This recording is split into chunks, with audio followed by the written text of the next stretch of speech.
بسم اللہ الرحمن الرحیم۔ السلام علیکم ناظرین۔ جب حضرت ابراہیم علیہ السلام کے پاس کچھ فرشتے مہمان بن کر آئے اور انہوں نے کھانا نہ کھایا تو حضرت ابراہیم علیہ السلام کو فکر ہوئی کہ یہ کھانا کیوں نہیں کھا رہے۔ انہوں نے کہا کہ آپ گھبرائیے مت، ہم قوم لوط کو سزا دینے آئے ہیں اور آپ کے لیے بھی ایک خوشخبری لے کر آئے ہیں۔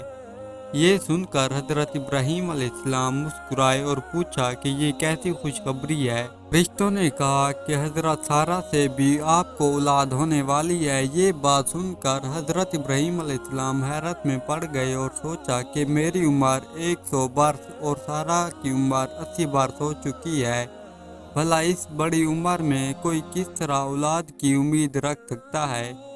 لیکن اللہ تعالیٰ قادر مطلق ذات ہیں، وہ سب کچھ کر سکتی ہیں۔ وہ خاموش رہے۔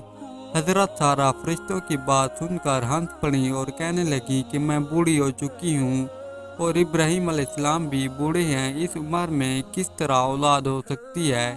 فرشتوں نے جواب دیا، اللہ تعالیٰ کے ہاں سب کچھ ممکن ہے۔ فرشتوں نے حضرت اسحاق کے پیدا ہونے کی بشارت حضرت سارہ کو سنائی۔ فرشتوں نے صرف اتنا ہی نہیں کہا کہ بلکہ یہ بھی کہا کہ اسحاق کا بیٹا بھی ہوگا، اس کا نام حضرت یعقوب ہوگا۔ اللہ تعالیٰ تم پر رحمت اور برکت کرنے والا ہے۔ اللہ تعالیٰ نے حضرت سارہ کو اولاد کی نعمت سے نوازا، اس کا نام اسحاق رکھا گیا۔ حضرت ابراہیم علیہ السلام اب حضرت ہاجرہ کے پاس رہنے لگے۔ اللہ تعالیٰ نے حضرت ابراہیم علیہ السلام کو ایک اور آزمائش میں ڈالا۔ حضرت ابراہیم علیہ السلام نے ایک رات خواب میں دیکھا کہ وہ اپنے پیارے بیٹے حضرت اسماعیل علیہ السلام کو قربان کر رہے ہیں۔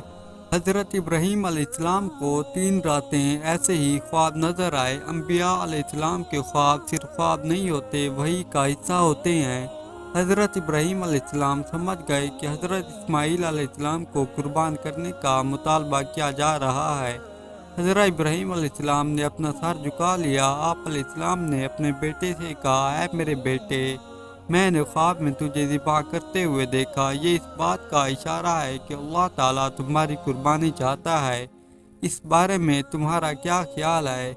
حضرت اسماعیل علیہ السلام نے بلا جھجک کہا کہ اگر اللہ تعالیٰ کا یہی حکم ہے، میں بھی اللہ کی راہ میں اپنی جان کا نذرانہ پیش کرنے کے لیے تیار ہوں۔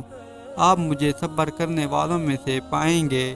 جب ضعیف باپ اپنے ارمانوں اور دعاؤں سے مانگے ہوئے بیٹے کو اللہ تعالیٰ کی رضا کی خاطر قربان کرنے کے لیے تیار ہو گیا تو بیٹا ابراہیم علیہ السلام کا تھا۔ اس نے فوراً مان لیا اور اپنی گردن چھری کے نیچے رکھ دی۔ رحمت خداوندی نے جوش مارا اور آواز آئی، اے ابراہیم، تو نے اپنا خواب سچ کر دکھایا۔ ہم نیکی کرنے والوں کو ایسی ہی جزا دیتے ہیں۔ اس موقع پر اللہ تعالیٰ کے فرشتے نے حضرت ابراہیم علیہ السلام کے سامنے مینڈا رکھ دیا تاکہ بیٹے کے بدلے اس کو ذبح کریں۔ اللہ تعالیٰ تک قربانی کا گوشت نہیں پہنچتا، نہ ہی خون، بلکہ تقویٰ پہنچتا ہے۔ حضرت ابراہیم علیہ السلام کی ساری زندگی آزمائش میں ہی گزار دی۔ پہلی مرتبہ حضرت ابراہیم علیہ السلام کو آگ میں ڈالا گیا، آگ ٹھنڈی ہو گئی۔ دوسری مرتبہ آپ اپنی بیوی حضرت ہاجرہ اور ننھے اسماعیل کو سنسان اور ویران علاقے میں تنہا چھوڑ آئے۔ تیسری مرتبہ اپنے بیٹے اسماعیل کو اللہ کی راہ میں قربان کرنا پڑا، لیکن اللہ تعالیٰ نے رحم کیا۔ ہم بھی اسی طرح اپنے اندر قربانی کا جذبہ پیدا کر سکتے ہیں۔ اپنے اندر ایسا جذبہ اس طرح پیدا کر سکتے ہیں کہ جو شخص بھوکا ہو اسے کھانا کھلا دیا جائے تو یہ بھی قربانی ہے۔ حضرت ابراہیم علیہ السلام فلسطین میں رہتے تھے۔ حضرت ہاجرہ اور حضرت اسماعیل علیہ السلام سے ملنے کے لیے مکہ معظمہ آتے رہتے۔ ایک مرتبہ حضرت ابراہیم علیہ السلام بیت اللہ کی تعمیر کی غرض سے مکہ تشریف لائے۔ اس وقت حضرت اسماعیل علیہ السلام کی عمر 20 سال تھی۔ باپ نے بیٹے سے ملاقات کی۔ اس مرتبہ حضرت ابراہیم علیہ السلام طویل عرصہ بعد مکہ آئے تھے۔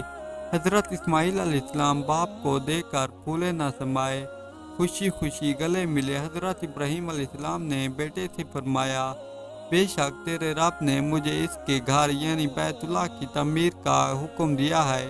حضرت اسماعیل علیہ السلام نے جواب دیا، ابا جان، اللہ تعالیٰ کے حکم کی فوراً تعمیل کیجیے۔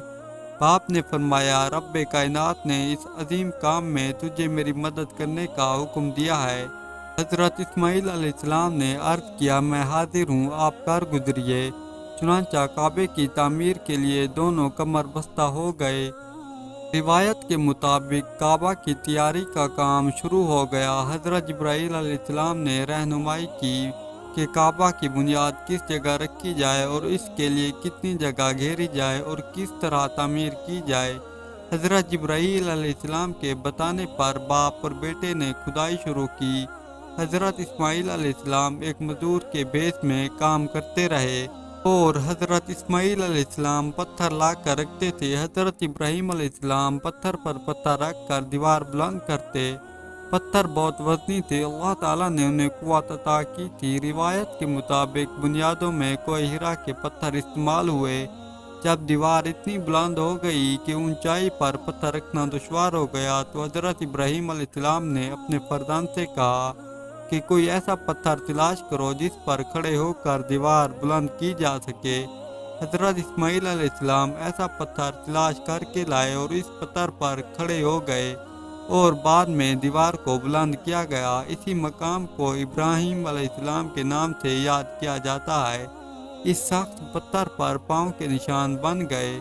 جب دیوار مرضی کے مطابق بلند ہو گئی تو حضرت ابراہیم علیہ السلام نے حضرت اسماعیل علیہ السلام سے کہا کہ ایک اور عمدہ سا پتھر لے آؤ تاکہ اسے ایک کونے پر نصب کیا جائے اور یہ قاعدہ بنا لیا جائے کہ طواف اسی مقام سے شروع ہوگا۔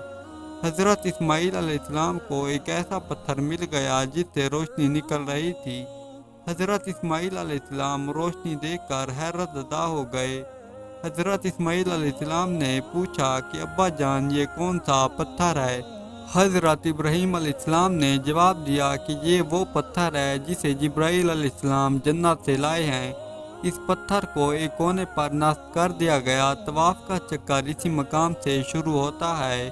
دوستو، ہم امید کرتے ہیں کہ آپ کو یہ واقعہ اور یہ ویڈیو پسند آئی ہوگی۔ اس طرح کے مزید واقعات دیکھنے کے لیے ہمارے چینل کو سبسکرائب کر کے بیل آئیکن کو آل پہ پریس کریں تاکہ ہمارے آنے والی ویڈیو کا نوٹیفیکیشن آپ تک آسانی سے پہنچ سکے۔ آپ سے التجا ہے کہ اپنی نمازوں کو وقت پر ادا کرنے کی کوشش کریں تاکہ ہم اس دنیا میں کامیابی کے ساتھ ساتھ آخرت میں بھی کامیابی حاصل کر سکیں۔ اگر یہ واقعہ پسند آیا ہو تو اسے اپنے دوستوں کے ساتھ شیئر ضرور کریں۔ آپ سے ملتے ہیں انشاءاللہ نیکسٹ ویڈیو میں، تب تک اپنے اور اپنے گھر والوں کا خاص خیال رکھیں۔